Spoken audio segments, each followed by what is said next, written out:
The intake gates of Red Hollow State Prison, Arizona slammed shut with a metallic echo that seemed to crawl into Marcus Hale's bones. The desert sun outside had been brutal, but inside the prison, the air felt colder, thicker. Marcus adjusted the orange jumpsuit that didn't quite fit his broad shoulders and scanned the yard quietly. Years in law enforcement had trained him to observe without starring, to listen without reacting.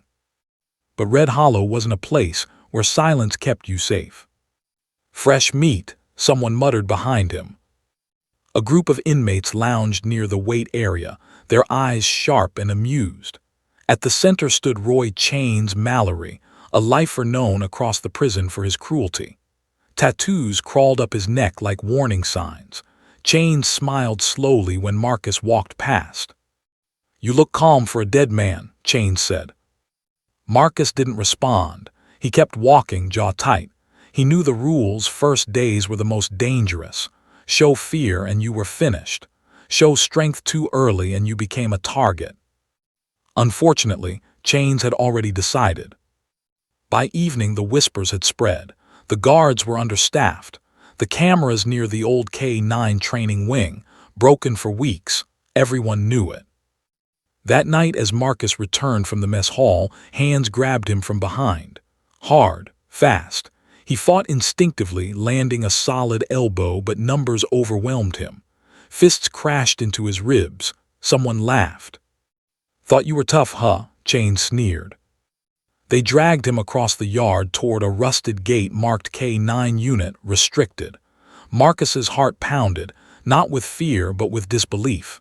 He knew that place, not personally but by reputation. Inside were dogs confiscated from shutdown units, underfed, agitated, dangerous.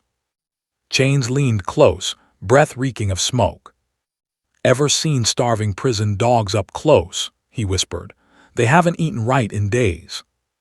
Marcus looked up, blood trickling from his lip. The barking had already started, low, feral, hungry. "In 5 minutes," Chains continued, "there won't be enough left of you to identify." The metal gate creaked open. The stench hit first, then the sound, deep, furious growls echoing off concrete walls. Shapes moved in the shadows, muscles, teeth, eyes reflecting the dim security lights. One of the inmates hesitated. "Man, this is messed up." Chains shoved Marcus forward. "Die now, punk." They threw him into the pen. The gate slammed shut behind him. Marcus rolled hard, springing to his feet as the dogs advanced. 3 of them, German shepherds, lean, scarred. Their ribs showed beneath their coats.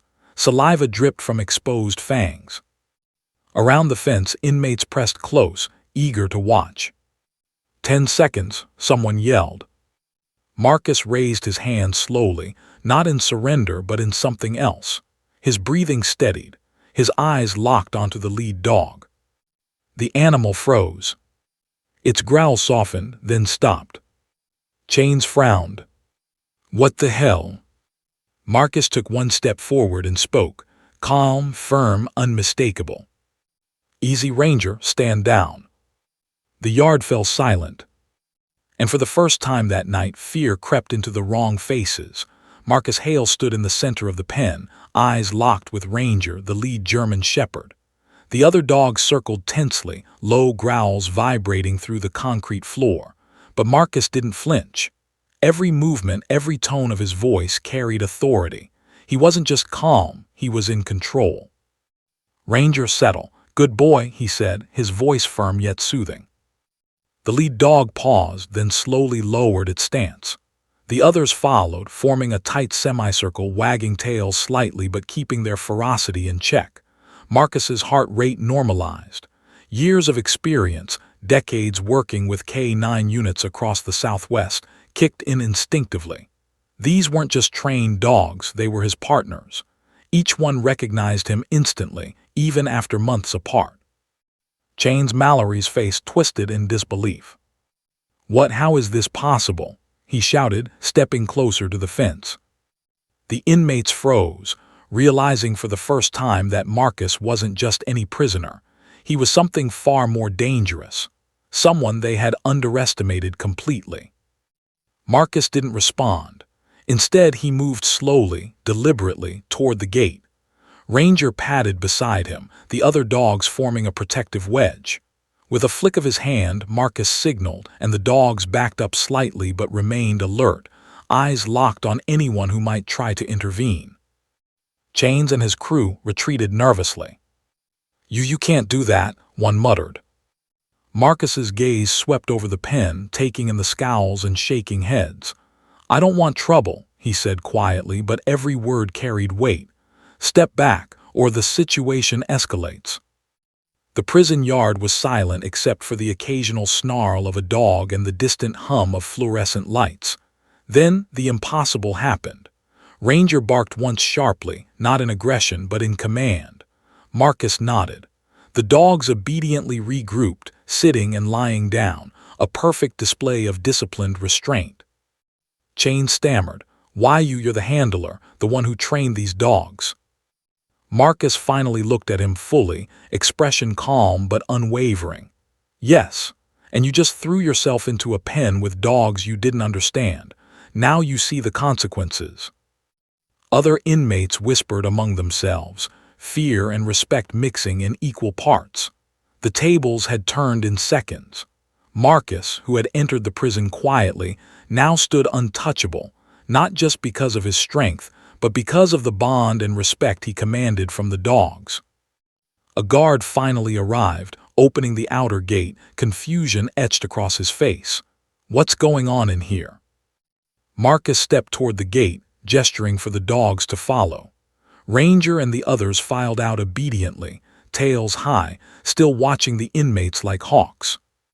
Chains tried one last challenge. "This isn't over." Marcus looked back calmly. "It is, for tonight, and you'll think twice before testing someone like me again." As he was escorted to his cell, the legend of the new inmate spread through Red Hollow. By morning, everyone knew. Marcus Hale wasn't just another prisoner. He was a handler, a strategist, and a man who commanded respect, whether from men or dogs. In that pen, under the dim fluorescent lights, the hungry had been ready to tear him apart. But instead, they followed him loyally, their ferocity turned to unwavering obedience. And for Chains, Mallory, and his crew, that night would be a lesson they'd never forget.